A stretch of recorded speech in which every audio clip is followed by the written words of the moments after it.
So this question is, what is your favorite vegetable to grow? So I'll give you a couple of my favorites. One is definitely garlic. So here's some garlic that I have stored in my basement in an old potato sack. Um, One reason garlic is my favorite to grow is just because it's so easy. I don't have a lot of time on my hands. I got 3 kids, and a family, and a full-time job.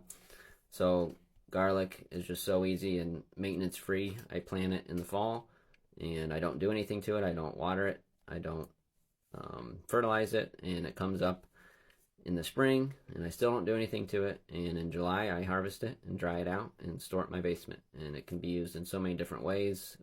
Cooking, we do a lot of cooking, so it can be used there. And garlic infused honey is something that I just recently tried and made a video on.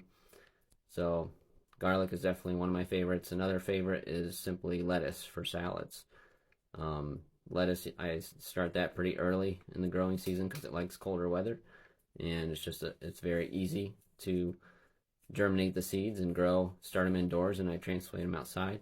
And we like lettuce in salads, and you can just go out and harvest lettuce anytime you want, and it just keeps coming back and growing. So we keep harvesting it, and it keeps growing back. So I will be doing videos on how I start my whole garden and what I do and all the things that I do in my garden throughout the year. And I try to make it easy and inexpensive. And if you want to follow along with me this year, you can learn more. Thanks.